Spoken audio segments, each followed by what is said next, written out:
Bismillahir Rahmanir Rahim. Assalamu alaikum, dear participants. Welcome to this session of Meezan lecture series. This series of lectures, as you know, is based on Ustaz Javed Ahmed Ghamidi's interpretation and understanding of Islam, the way he has written in his book Meezan. We have studied some chapters earlier on, and inshallah we'll study the remaining chapters. The sequence that we have adopted is not the same as is found in the book. So once this series is complete, these lectures will be arranged in the sequence in which the book is. Today we will take up a topic which is called the social Shari'ah. And as you all know that this belongs to the a Sharia part of the book. So the book has been divided into two components. One component is the Al-Hikmah component, and which consists of chapters on morality and faith. And then we have another component which relates to chapters on Sharia, and these are 10 chapters. And prior to both these components, we have two forewords to the book. And so inshallah, we'll be studying those as well. So as far as today's topic is concerned, the social Sharia, as you would all know, this is something which is deeply related to all of us in some form or the other. And the reason for this is that the topics that we are going to discuss today, as you shall see, they all relate to our everyday household chores and work keeping, as well as some of the important relationships that we have amongst ourselves, and the way we need to conduct ourselves as parents and as husbands and wife, and at the same time set up a society which is conducive to the next generation.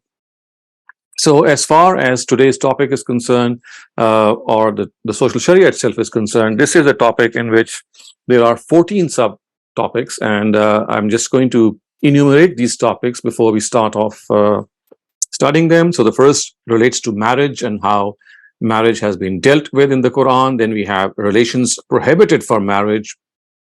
In the third instance, we'll be discussing the bounds and conditions of marriage, which means that what are the restrictions and as well as the requisites of a marriage bond is concerned. The fourth topic would be the rights and obligations of the spouses, which is, of course, very important, given the fact that marriage is a companionship between two individuals, and we have to understand that rights and obligations, they are in order and they must be fulfilled by both spouses.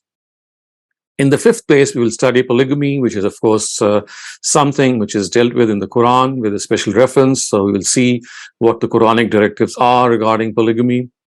Etiquette of sexual intimacy is something that we'll study in the sixth topic. And this is, again, something very important because a lot of misinformation and confusion actually prevails regarding this particular topic. And there are either two extremes which are generally found in the formation and discussion of this topic. And then we'll take up a topic which is called Ilah, and this was a form of divorce given in the pre-Quranic society. Similar is the case for the eighth topic, which is Zihar.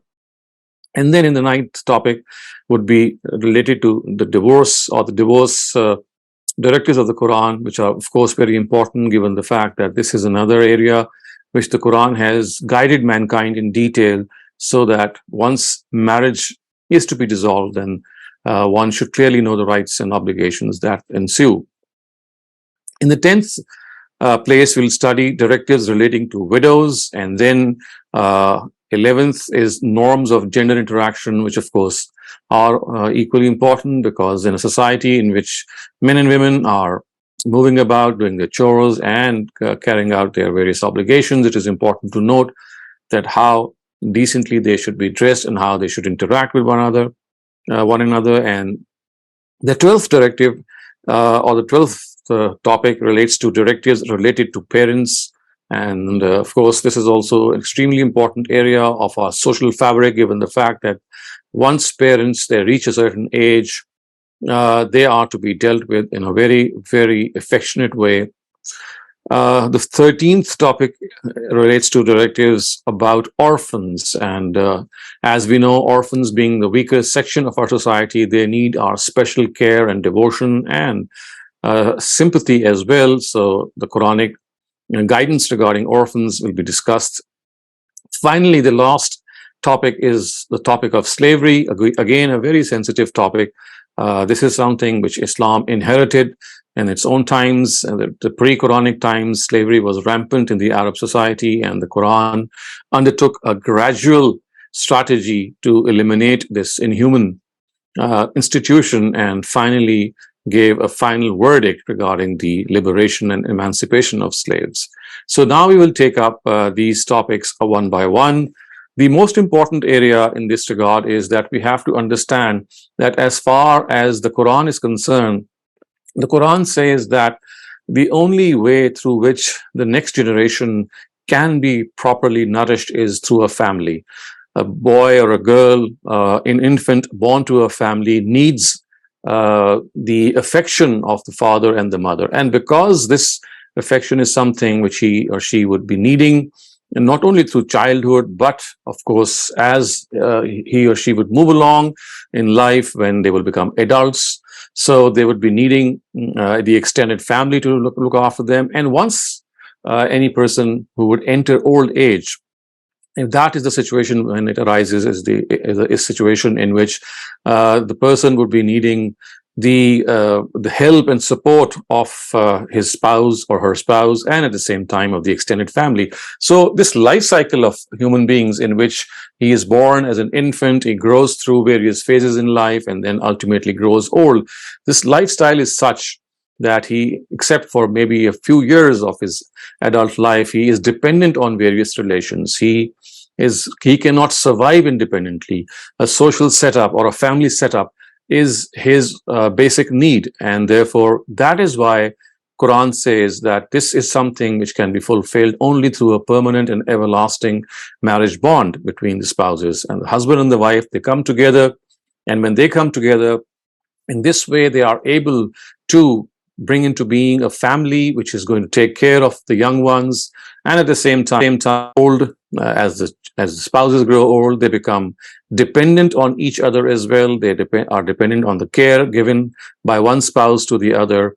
And so therefore, the only solution for a human being who has to go through all these life cycles is to make him live through this permanent bond of marriage. Of course, in case there is some difficulty, and of course, if the extreme situation arises in which the marriage bond has to be revoked, that provision has also been placed in the Quran, and it gives guidance to people that how, in case marriage has to be dissolved, and what should be done.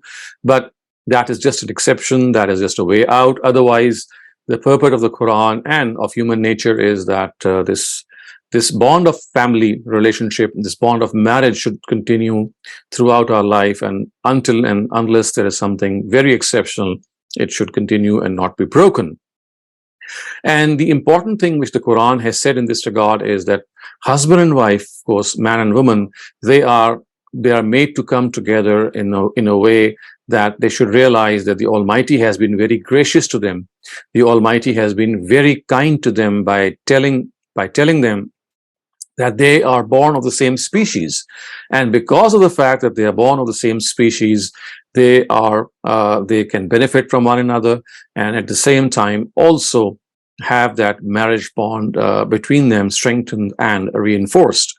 So the basic verse in this regard, which the Quran has said, is now being displayed before you on your screens. It says, يا أيها الناس اتقوا ربكم الذي خلقكم من نفس واحدة وخلق منها زوجها وبث منهما رجالا كثيرا ونساء واتقوا الله الذي تساءلون به والأرحام إن الله كان عليكم رقيبا. Mankind, fear your Lord, who created you from a single person, created of like species his mate, and from these two scattered countless men and women in this world, and fear Allah, through whom you seek mutual help, and fear breaking blood relationships. Indeed, God is watching over you. So man and woman, a husband and wife, and they come together in the form of a family, they are told that this is how the Almighty has made them together for each other. And a word of caution which is spelled out in this verse is that remember that both of you are from the same species, and so therefore they should never come in this discussion of who is superior and who is inferior. Both of them are from the same species. Both of them, therefore, are equal in stature as far as husband and wife are concerned, as far as man and woman are concerned. They cannot be differentiated. Yes, there could be difference of roles, which we shall see as we go along studying the social Sharia. They are stipulated to both the husband and wife. But as far as their status as human beings is concerned, the Quran is absolutely certain that they are of equal status, and one cannot in any way regard one to be inferior to the other. And this, in fact, is a big correction which the Quran has made in human ideology. And we have to remember, when the Quran was being revealed, it was a time in which women were regarded to be absolutely second grade, if I may say, or even third grade citizens or members of the society, and they were treated as if they were commodities in some aspects. They did not enjoy rights and a lot of obligations that they owed to their family were ones which went on from their side, but seldom they were reciprocated. So that is why the Quran has made it emphatically, has stated this very emphatically, that the two are equal in stature. And next, the Quran has said that marriage bond is the important bond which is to be understood. And for this purpose, the Quran has said, وَمِنْ آيَاتِهِ أَنْ خَلَقَ لَكُم مِّنْ أَنفُسِكُمْ أَزْوَاجًا لِتَسْكُنُوا إِلَيْهَا وَجَعَلَ بَيْنَكُم مَّوَدَّةً وَرَحْمَةً إِنَّ فِي ذَلِكَ لَآيَاتٍ لِقَوْمٍ يَتَفَكَّرُونَ. And among his signs is that he created for you mates from among your species, that you may obtain comfort from them. And for this purpose, he has put love and sympathy within you. Surely in this are signs for those who reflect. So clearly we can see that as far as marriage is concerned, you can see that one of the purposes, or in fact the main purpose which this verse mentions, is in those sublime words, لِتَسْكُنُوا إِلَيْهَا, so that you are able to obtain comfort from them. So it is this comfort and this mutual harmony which ensues if the marriage bond is properly looked after and nourished. And it is this very important area that we have to understand today, especially when the institution of marriage itself is on a trial, and after a few initial months of euphoria, we do find that husband and wife falling apart in this relationship. And in fact, one of the reasons of this falling apart is that the philosophy of the institution of marriage is seldom understood, and one is generally more romantic, I would say, or more idealist in its approach as far as relationships are concerned. We know these relationships, they undergo a lot of changes once this family comes into being.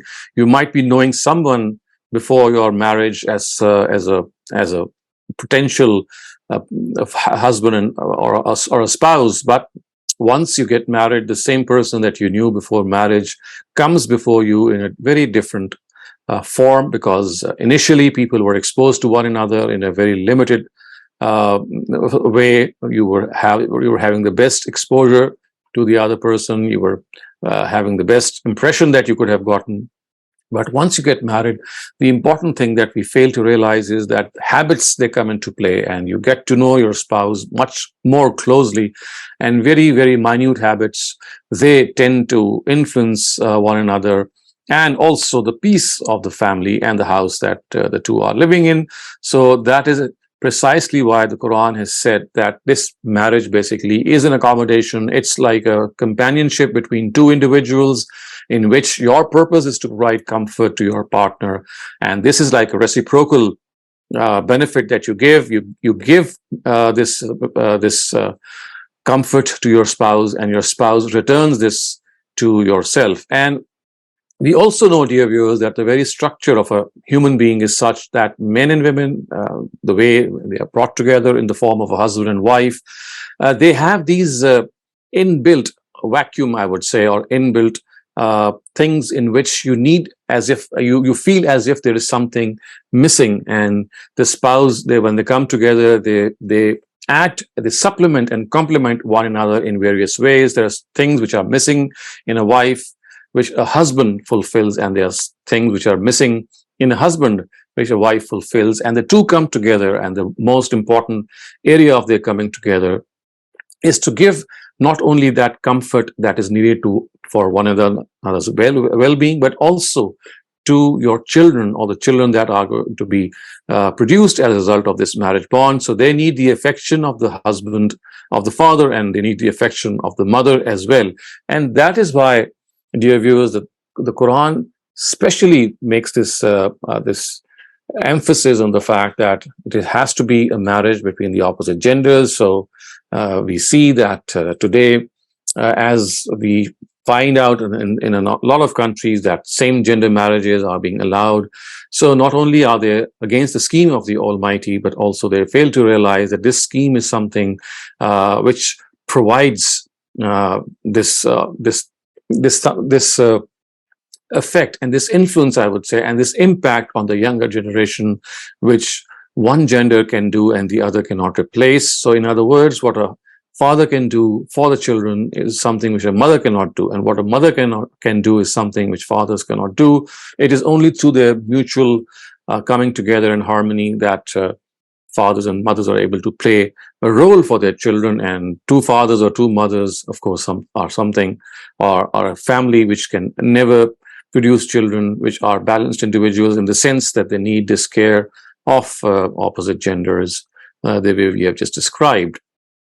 So as far as the Quran is concerned, we have now come to the basic philosophy, to understand this basic philosophy, that this is an everlasting marriage bond created for the comfort of the spouses and created for the individual who is to be born among them, because he or she, the infant, needs the nourishment and the love and the affection of both parents. So now let us go on to study the first of these directives, which is called marriage or nikah. And before I begin, I must also point this out, that as far as marriage is concerned, this is not something which the Quran has pointed out for the first time. Marriage is an age-old sunnah of the prophets of God, and that is precisely why when we get married or our children get married, we find the sermonizer or the person who gives the sermon say these words, "Nikahu min sunnati," which means that the Prophet is saying that this is my way, this is my established practice, that he has inherited from the previous prophets. So it's not that the Quran is giving this directive for the first time. It is only expressing something which is already pre-found in the society. And let us see how this is mentioned in the Quran. So I'm not going to read the Arabic now just to save more time. I'm just going to read the translation. So it says, "And marry those among you who are single, and those who have the capability for marriage among your slaves, male or female. If they are poor, Allah will give them means out of His grace. For Allah is ample giving, and He knows all things. And let those who find not an opportunity for marriage keep themselves chaste, until Allah gives them means out of His grace." So the important thing that we have to understand is that the Almighty says that there is just one legitimate way, one legal way to satisfy one's sexual desire, and that is through women. So only men and women, when they come together in the form of a marriage bond, that is the only legitimate, that is the only legal way, that is the only allowed way for men and women to satisfy their sexual urge. And the important thing which you can see from this verse is that if marriage is somehow not possible, then the Quran says that this cannot become a license for them to gratify their sexual urge without entering a marital bond. So the Quran has said that the society is urged to marry off individuals who have not been able to marry. So ankihul ayyama minkum would mean that marry those among you who are single. And that is why this is something which is like an appeal made by the Quran. And also important here is the fact that the Quran has said that as far as individuals who are to get married are concerned, then it says that the words used are ayyam minkum was-salihina min ibadikum wa imaikum, and not only from among your free men and women, but because of the fact we know that in those times the institution of slavery was still in vogue and in practice. So the Quran has also said that make this step also, take this step also to marry slave men and women among other people amongst themselves. And the Quran has also said that if the people are poor, then don't think that this is something which should stop you from undertaking marriage. In fact, if you marry in spite of being poor and not having the resources, God says, يُغْنِيهُمُ اللَّهُ مِنْ فَضْلِهِ, God is going to give them means out of His grace. And as far as marriage is concerned, if one is not getting married for some reason, then the Quran says that this should not be something which should give them a license for licentiousness or out of wedlock relations. So one important thing, dear viewers, that has to be known, that I've just referred to, is that marriage is something which is an age-old institution. It was something which is already being practiced by prophets of God. And the word nikah, which is the Arabic word for marriage, it means an open declaration of this relationship between a husband and wife, that they are now living as spouses. So it's like an open relationship. The society knows who these people are and that they are living as husband and wife. It's not a clandestine relationship. It's not a hidden or secret relationship. It has to come to the fore. It has to come in front of every person that these are the two individuals who are now living as husband and wife. So the word nikah itself, so is a word which refers to the fact that it's an openly known relationship. It's something which is well known to the society. In other words, what the Quran is telling us here is that once this marriage takes place, it has to be openly announced. It is something which has to be declared and proclaimed in the society, of course, in front of people who are there to witness the marriage, and otherwise through other means as well. So important thing is to realize that marriage is a declared open relationship, and it is not something that must remain hidden or clandestine. Now we come to the area in which relationships which are prohibited for marriage are discussed, and I'm just once again going to read out a verse. In fact, these are 3 verses of the Quran regarding relations which are prohibited. So the important thing that is to realize is that a person cannot marry all relations. So relations which are prohibited as a result of marriage, they must not be in any way undertaken. So for example, you just cannot marry amongst your family or your blood relatives. And the Quran has actually made some corrections here, because there were some quarters in the pre-Quranic society which indulged in certain marriage forms that the Quran has proscribed and regarded to be illegal. Otherwise, as far as these prohibited relations are concerned, they were well known to the Arab society. So once the Quran, this is the style of the Quran, that once it starts to correct one particular area, so what it does is that it does not just confine itself in that correction to that one particular area. So it will have that area corrected, and then it will spell out some of the other details already known as well. And precisely this is what has happened in these verses. So I'm just going to read out the translation of these verses. And marry not women whom your fathers married, except what has been done in the past. So this is referring to your stepmothers. So this was something which is rampant in the Arab society of those times, and the Quran says, marry not women whom your fathers married, except what has been done in the past. It was shameful and odious, and abominable practice indeed. Prohibited to you for marriage are your mothers, your daughters, your sisters, your maternal and paternal aunts, the daughters of your brothers and sisters, your mothers who have suckled you, and your sisters through fosterage.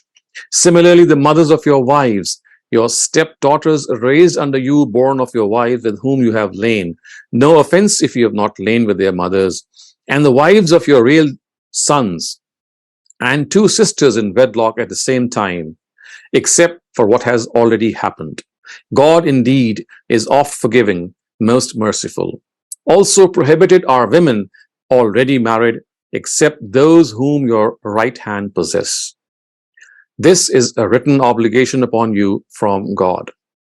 So viewers, you can see that how comprehensive this verse is, and how it covers the 3 areas which are prohibited vis-a-vis our relations. So prohibition as regards marriage. So we have prohibitions as regards so we can say that prohibition regards the lineage, prohibitions which are as a result of fosterage, and finally we have prohibitions which are which result as because of the fact that our relationships with our own marriage individuals are different in our own categories. So let's first begin as an explanation of the initial words of this verse, and you can see that if you just I'm just going to display this verse once again before you, so that you know that as far as this verse is concerned, the first part of this verse where this prohibition begins, and the last part is something which is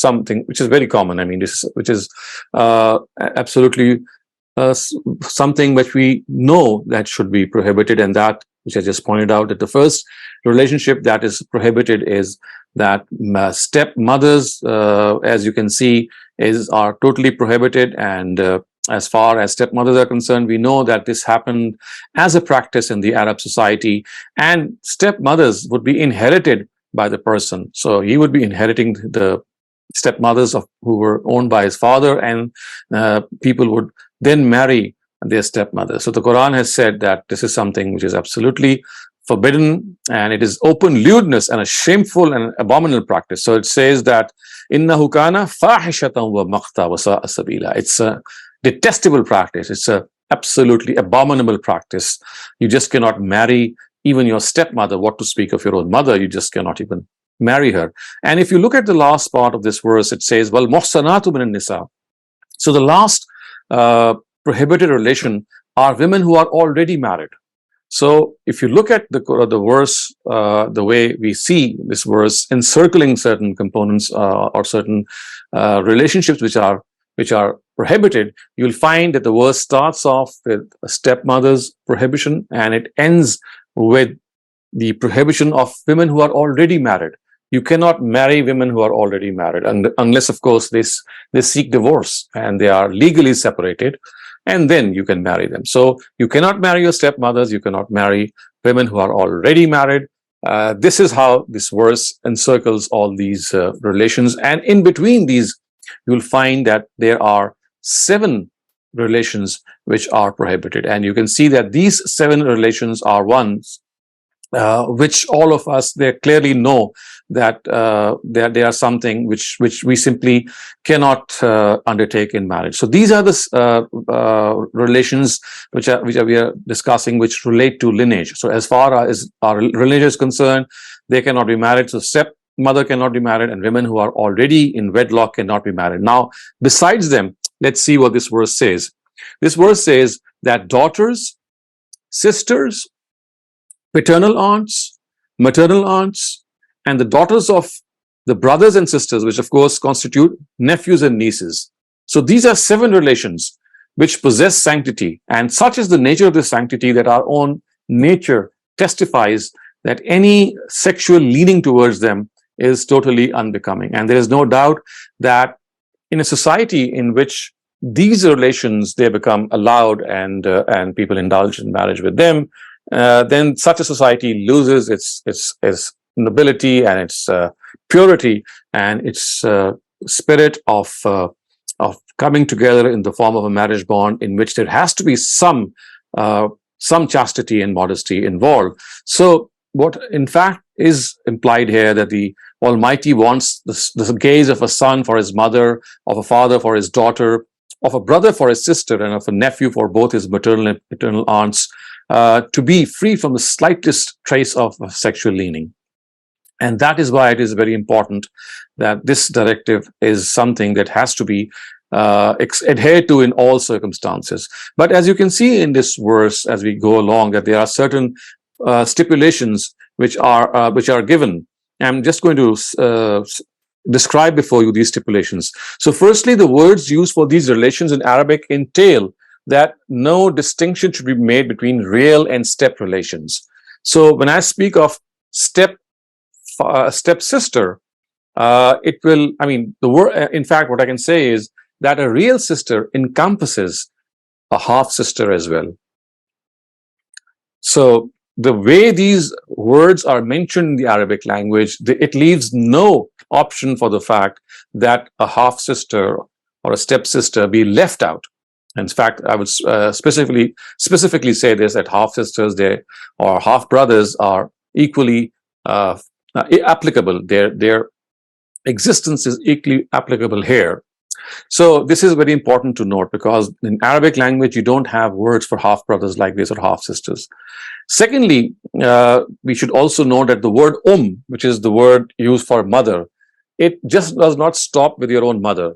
It will go on to include your grandmother, whether she's your paternal or your maternal grandmother. So your father's mother is also your mother, and your mother's mother is also your mother. In fact, this can go all the way up from the paternal side and from the maternal side, because in the Arabic language, the word encompasses these relationships. So in other words, what is being said here is that it is just not your mother that is being pointed out here. The word, the relationship that we call our grandmother is equally implied here. She is, although she's not mentioned here, but since the word is used, which means mother, so the grandmother and the great grandmother and so on and so forth, they are equally implied. Similarly, if we go down, then the daughter, the daughter would not stop at your own daughter. It will also extend to your daughter's daughter, and to your daughter's daughter's daughter, your granddaughter or your great granddaughter. Similarly, your son or your great grandson. So this will go on, not only going above, but also below. So no discrimination can be made between them regarding this directive. Thirdly, the sister of the maternal grandfather and the sister of the paternal grandmother are like paternal and maternal aunts, respectively. So the sister of your maternal grandfather, sister of your maternal grandfather, and the sister of your paternal grandfather are like your paternal and maternal aunts, respectively. So they shall also be included in the application of this directive. It's all an issue of linguistics. In Arabic, the way we use these words, you just cannot make them confined to just that connotation that we might think that it literally has. So a mother or a daughter would not just be confined to your mother and your daughter. It will extend to your grandmother and to your great grandmother, and similarly to your daughter, to your granddaughter, and to your great granddaughter, in the same sense. Next, if you see from the verse that the relations which are prohibited through fosterage, they are discussed. So the words are, what is said here is وَأُمَّهَاتُكُمُ الَّتِي أَرْضَعْنَاكُمْ وَأَخَوَاتُكُمْ مِنَ الرَّضَاعَةِ. So it says that a mother who suckles and brings up a child is a half mother, and she's not a full mother. However, how is it possible that a child not be influenced by someone whose milk has been nourished, and she has nourished and sustained that child from her milk? So this influence is like already there. And that is why the Quran says that as far as foster relationships are concerned, they are exactly of the same nature as the real relationships. So وَأُمَّهَاتُكُمُ الَّتِي أَرْضَعْنَاكُمْ would mean your mothers who have suckled you. And the important thing that we have to understand here is that the word raza'a, which means to suckle your young, is used with respect to akhawatukum min ar-radha as well, your sisters through fosterage. So people who are conversant with the depths and subtleties of the Arabic language know that the word irda is from the if'al category, which has a general element of emphasis in it. And the word raza is used, which means that you are going to feed a boy or a girl in that age in which he or she needs that succor and that fodder in the form of milk. It's not used for, if some boy or girl is crying and some mother feeds that boy or girl merely to soothe that crying child, that would not affect in any way. And such a mother would not be regarded to be a foster mother, because she's not doing it for the purpose of suckling that child. She's just doing it to, just quieting it down. So the important thing here is that as far as these relations are concerned, they are to be understood in the same sense as the Quran has said, that your foster sister is someone who has been nourished. She shall be in the same way prohibit to you. And if in a very similar way, we have extended relations for example, a foster brother or other relations, they will also be equally held in the same status. So in this way, we have to understand that as far as fosterage is concerned, this is something which the Quran has said that has to be fully given importance. And that is why you can see that as far as this fosterage is concerned, that people who regard fosterage to be an important area of marriage, of marriage to be prohibited, then that is something that has to be understood not only from the Quran, which has been very clear in this regard, that relations which are prohibited through fosterage are of equal importance. I mean, they are also prohibited the way relations which are prohibited through lineage is concerned. So in order to explain this very fact, the Prophet is also reported to have said that if one or two drops are drunk by chance, then this does not prohibit a relationship. You see, the important area is that you have to understand that as far as fosterage is concerned, it does not take place through a mere feeding of a couple of drops to soothe an individual. It has to be done in order to make that child, to feed that child the way you feed your own children, and the purpose is that you will going to suckle him or her for the stipulated period of time. Now, there is one incident that did happen in the times of Prophet, in which there is this issue which has risen regarding adult fosterage, in which we know that a person was an adult and he was actually the son of Abu Huzaifa radiyallahu anhu, and he was suckled in mature age. And so therefore, his name was Salim, and Salim was the adopted son of Abu Huzaifa. So he was suckled in mature age, and the reason was a very specific reason, and because he was being brought up at that time and this verse was being revealed. And what can best be said, as Ustaz Javed Ghamidi has pointed out, that this is what the Prophet had suggested to deal with the situation that had arisen when a newly revealed directive of the Quran was there about adopted children. So Salim, who was the adopted son of Abu Huzaifa, he was an adult boy who was living with them, and the Prophet just suggested that if you have to, he has to live with you in a situation that he becomes a mahram, then he can be suckled. But as I said, that this is an exceptional case which was done at the time of the revelation of these verses, which the Quran has emphatically said it cannot be made a general directive. And as far as the Quran is concerned, you can clearly see that we find this word irda being used, and the way it has been mentioned, that it has to be a proper form of fosterage that has to be adopted. So as far as this incident is concerned, let me also narrate to you the way it has been reported in the Sunan of Abu Dawud, this incident of Huzaifa's son, Salim. So Sahla, who was the wife of Abu Huzaifa and the daughter of Suhail ibn Amr al-Qarshi al-Amiri, once came to the Prophet and said, "O Messenger of God, we always considered Salim as our son. He used to live with me and with Abu Huzaifa in the same house, and would see me in my house clothes. You are well aware of the directive which the Almighty has revealed about such boys. Now, what is your opinion regarding this matter?" The Prophet replied, "Feed him with your milk." So, of course, she would have taken out milk from her breast and maybe in a glass, and then would have fed Salim. And this is a situation, as you can see, that the Prophet was faced with, and he gave this suggestion that in order to deal with the situation, because they had regarded him to be his real son, the Prophet said, well, if this is the case, then just feed him with your milk and he'll become your real son. So the point that is being made here is that this is not a normal situation. It cannot be made a habit. It cannot be made a practice. Fosterage only takes place when the boy or the girl who is to be fed is in that age in which boys or girls, or infants to be precise, they take milk. So as far as foster relationships are concerned, the Quran is also very emphatic in this, that they prohibit relationship just as lineage relationships also prohibit them. So as far as the details of some of these aspects are concerned, I'm just going to read out what Ustaz has written in his book Meezan. So he says that the words used are ummahatukum allati arda'nakum wa akhawatukum min ar-rada'a. As stated together with foster mothers, foster sisters are also regarded as relations prohibited for marriage. Had the directive ended with foster mothers, nothing further could have been understood from it.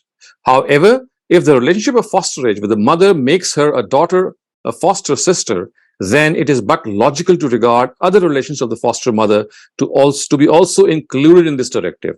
If being suckled to the same mother can make a girl a foster sister, why can't the sister of the foster mother be regarded as the maternal aunt, her husband as the father, the sister of her husband as the paternal aunt, her daughter's daughter and her son's daughter as nieces?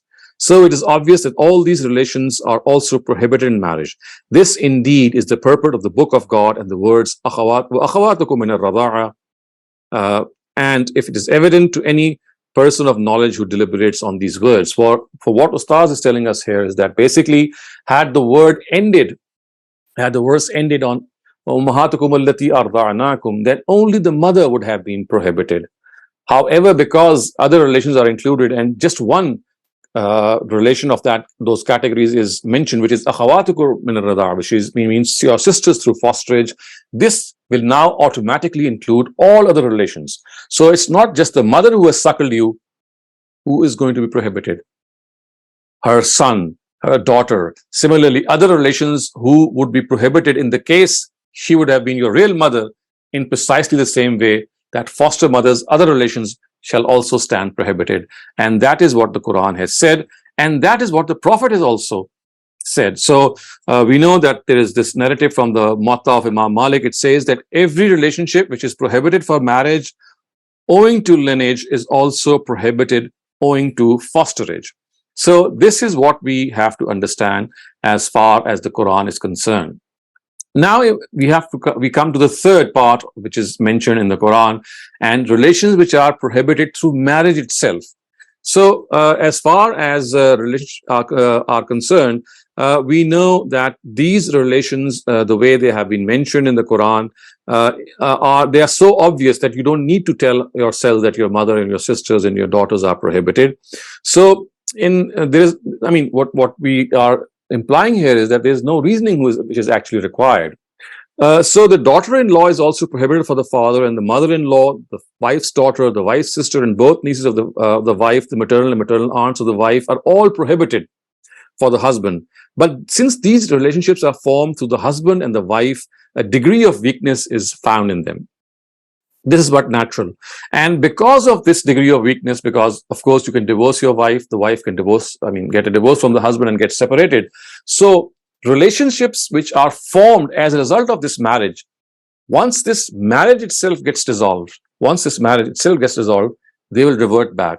And that is why we say that there is a little weakness in this particular form of prohibition. So the first thing which is important here is that only the daughter of that wife is prohibited with whom one has had conjugal contact. So daughter of that wife, of course, this refers to that daughter which that wife has brought to one's family from the previous husband. So the Quran says if there is conjugal contact, if there is a sexual contact between this wife and the husband, only then her daughter would be prohibited for the husband. And if this is not the case and the two get separated or divorced and the two haven't had sexual relation, then the daughter of that wife, of that person, of the mother would be legal to be married to the husband. And secondly, only the daughter-in-law of a real son is prohibited. The important thing is that adopted sons, daughters-in-law, they are, absolutely not prohibited at all, because of course they are not real. And that is why the Quran has said, halailu abnaikum allazina min aslabikum. So your daughters-in-law of your sons which are born from you. And the third thing is that the sister of a wife, her maternal aunt and paternal aunts and her two nieces are only prohibited if the wife is in wedlock with the husband. So you cannot marry two sisters, of course. So that is why, that is of course understood when you are married to someone that you cannot marry the wife of that woman at the same time. And because of this, because of the same reason, her maternal and her paternal aunts and her two nieces can also not be married, because that would be that would have the same reasoning for prohibition. Now, the important point here is that we have to understand that the Quran has said that women who are in conjugal, with whom there is no conjugal contact, only they are the ones whose daughters are allowed if they have brought from the previous husband if they get divorced. So this is something which is very important as far as the Quran is concerned. The important thing in this regard, which I'd like to also this time read out from Ustaz Javed Ghamidi's book, Meezan. Again, it's his translation so that you're able to understand why is it that he insists that women with whom you don't have any conjugal contact, their daughters can be married, daughters which have been brought from their previous husband. So he says, in the Arabic language, not every attribute is meant to impose a condition such that if the attribute does not exist, the directive would stand null and void. Intrinsic evidence and the context of the verse shows which attributes signify a condition and which merely portray a situation. In this particular instance, it is not only the context and intrinsic evidence, but explicit words which testify that the daughter of a wife from the previous husband is only prohibited if the husband has had conjugal contact with the wife. It is thus evident that the real reason for prohibition for such a daughter is conjugal contact with her mother. If this is the case, then the husband cannot marry such a daughter whether she has been raised under his guardianship or not. So this is the part that I have wanted to read out to you. And then he says that the second condition stated in the verse is mentioned by the verse, وَحَلَائِلُ أَبْنَائِكُمُ الَّذِينَ مِنْ أَصْلَابِكُم, which means that daughters-in-law are prohibited of the real son only and not those sons which are adopted. And finally, he says that the third condition is stated in the words, وَأَن تَجْمَعُوا بَيْنَ الْأُخْتَيْنِ, which means that two sisters in wedlock at the same time cannot be married. So this would, of course, mean that once marriage has been dissolved, then, of course, you can marry the sister of your wife, and at the same time, also, if there is, if the marriage has been dissolved, then her paternal or maternal aunts, they can also be married. So this is as far as these relationships are concerned. And precisely for this reason, the Prophet is also have reported to have said that neither can a lady and her paternal aunt nor a lady and her maternal aunt can be combined in wedlock.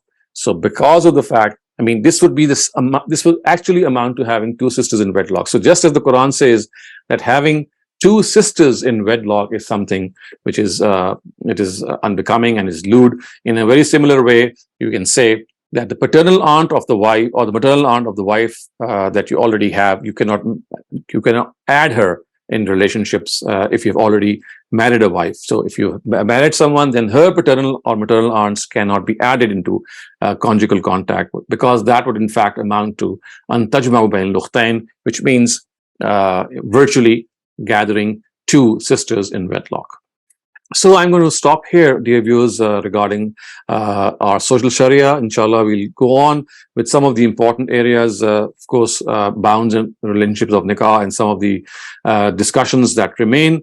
But for the moment, I'm going to end here by just giving you this recap that the social Sharia, which consists of our norms between genders and, of course, has a wider connotation, starts off with the institution of nikah, how the Quran has dealt with it, and said that this is something which is recommended as far as permanent sexual relations are concerned. And then it has said that in order to give sanctity to this institution of family, there are certain relationships in which with which you cannot contract marriage, because that would be against chastity and modesty. So inshallah, we'll continue with the remaining topics in our future sessions. And if you have any questions regarding today's discussion, please raise them now. Thank you very much, Dr. Saleem. I have two questions for you. So first and foremost, what if a woman is unable to get pregnant or produce milk? What would, if she's adopting someone, would that mean that later on, say if it's a girl, her husband is able to marry that girl because she hasn't, the infant hasn't been suckled? So that is something which is meant for just the conjugal contact. So if if the father has had conjugal contact with the mother, in that case, she'll remain prohibited. But if that conjugal contact has not taken place, then she can be married once the divorce takes place between the husband and wife, or in that case, even in this situation. But remember, this is something of a very odd nature. If you also make this stipulation that when you're living in a house, it's not always that you're thinking about marrying someone or having sexual relations with someone. It's just a sort of a safeguard. Other than that, we know that when we adopt children who are in their mature age, and you're not suckling them, they are not becoming your foster children. So even they can remain in your house with proper and decent norms being observed between them. So we have cousins coming over and living as guests or in vacations, and in that case, there are, I mean, situations in which they are in fact situations in which cousins can do live for a longer period. For example, if they are there for studies and they're living with an aunt or an uncle or maybe a cousin. So this is a situation that can arise there as well. So I think the important area that we need to understand here is that when you adopt children, the only thing that you can safeguard in this regard is that sanctity of relationship between that sanctity that emanates from your eyes, and from your eyes not taking that undue liberty, and exercising modesty and chastity the way you would do when your cousins would visit you.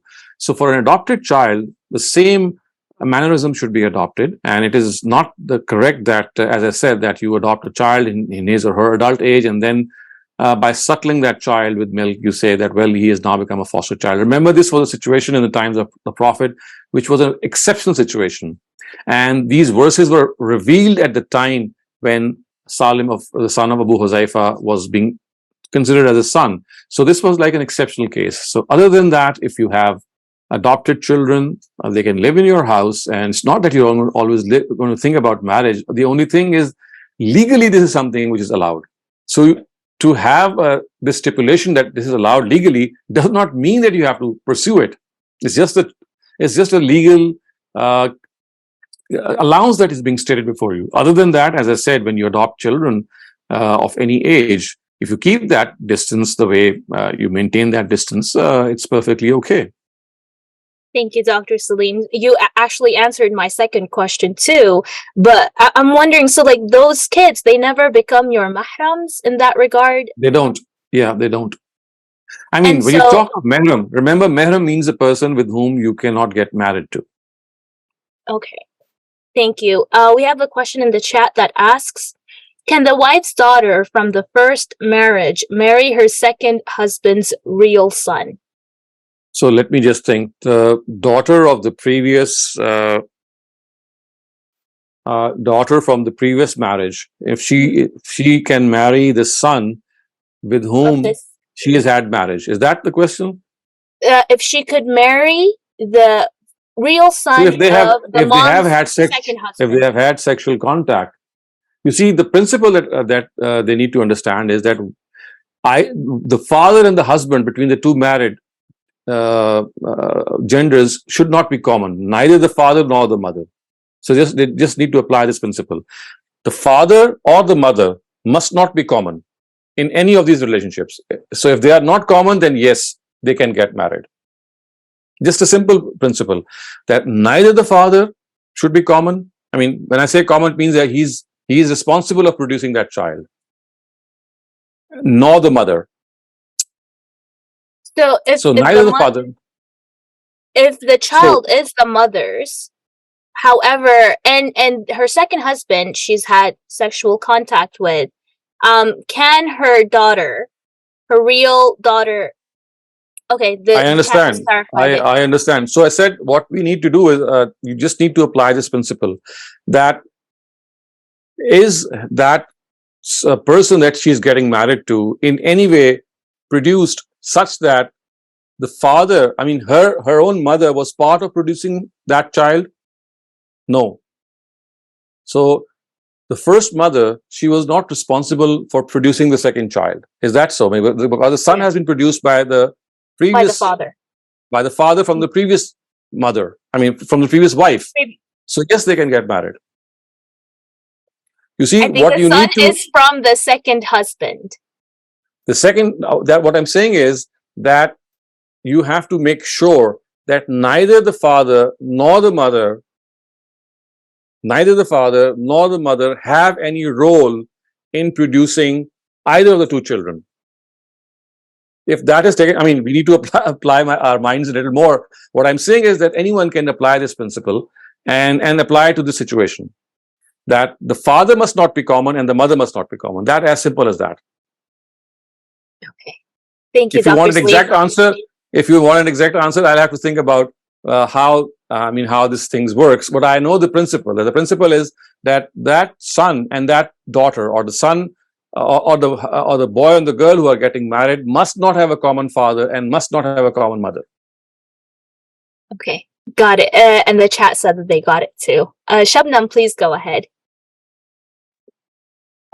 Sir, I just wanted to ask that in order to be a foster mother, is there a specific duration for which she has to suckle the child, Right. Right, sir?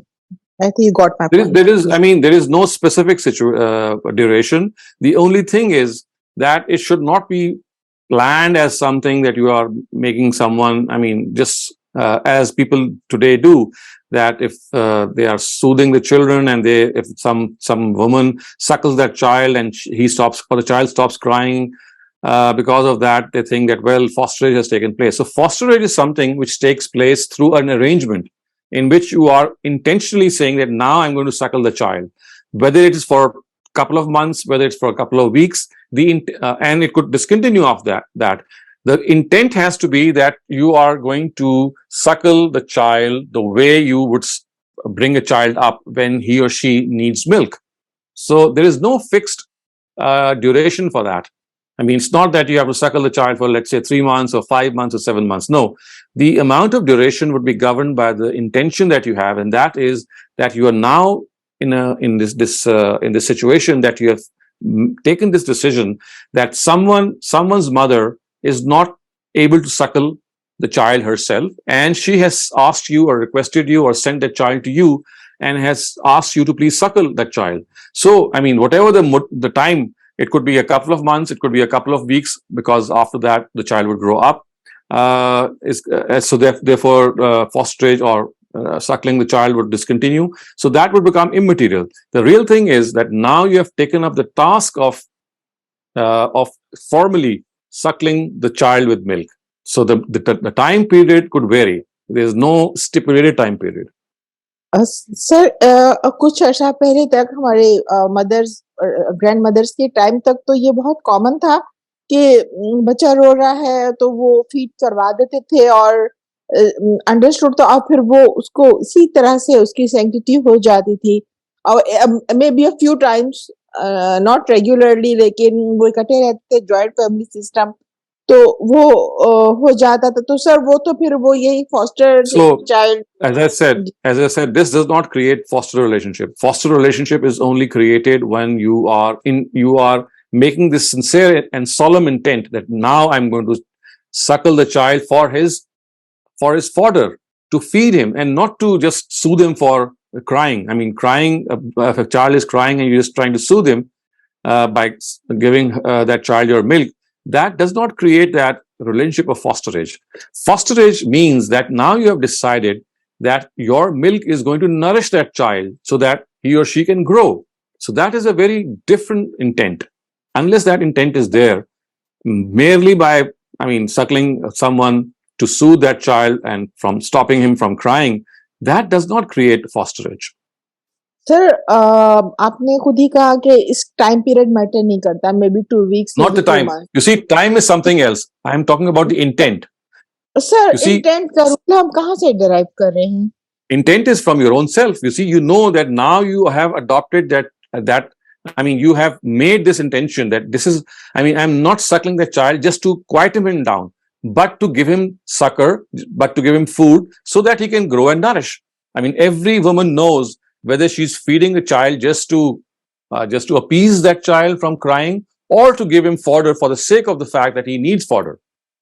Because that second thing would be governed by sustained fosterage. It will not just be when the child quietens down.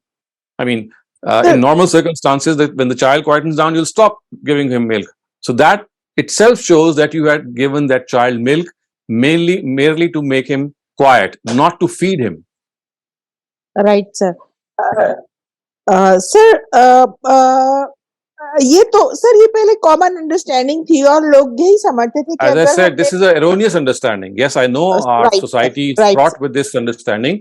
So this is what this is the correction that I was wanting to point out, that the Quran has used the words irza. So arza, the way it has been used, arza ananakum, which means that you are now taking up this position, this responsibility of feeding a child. It's like a responsibility, not just a part-time thing in which you are trying to soothe a child. Right, sir. Thank you, sir. Thank you very much. Thank you. Noshad Shafqat, you're up next. Please go ahead. Dr. What is the Islamic view about adopting a child? What rights does the child have vis-a-vis his adoptive parents? So you see, as far as legal rights are concerned, if you're specifically talking about the rights of inheritance, then he has no rights or she has no rights. You can write a will in the favor of the child that you have adopted. You can gift or make a hiba for that child within your own lifetime, that is governed by any amount that you would deem fit. Once you would like to gift something when you are no longer in this world, then you need to write a will which would say that I give this amount or this property, such and such an asset to this boy or girl.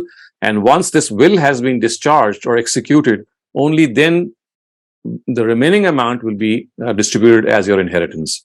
So you can write a will or you can give in your own lifetime. Other than that, I mean, if you pass away and you have not written a will, then the child will get nothing. Child is adopted, for example, nowadays in Pakistan. Can the father get his name on the national ID card, which is a necessity for a child? Or sometimes the real parents are unknown to the adopting parents. What would be the situation there? In this regard, I mean, you can give your own name, you can give a fictitious name, you can give the name of their previous parents if they are known. What is essential is that you must disclose the identity of the real parents once they grow up. So it's not that you cannot name them after yourself. You can give your own name to the adopted child, but what you cannot do is conceal his parentage if it is known. If it is unknown, if it is unknown, then you'll disclose precisely this information to your child, that your parentage was not known, and we have adopted you from unknown parents. So he should be given, he should be told that his parents were unknown. So whatever the reality, if you know the parents, then the parents should be known to that child, and if they are not known, then this information should be given to him. But as far as naming a child is concerned, as I think there are a number of people who make a point out this, that you cannot give your own name. This is not correct. That surname can be given, your own surname can be given. What the Quran has said in Surah Ahzab, "Ud'u li abaikum," doesn't mean that you have to give the name of their fathers. What it means is that you must not call yourselves as a real father. So the child should know that you are not the real father. You have adopted that child. So that is what the Quranic verse is telling us in Surah Ahzab, which is erroneously interpreted, and people think that your own name cannot be given. So the Quran is not stopping us from giving the name.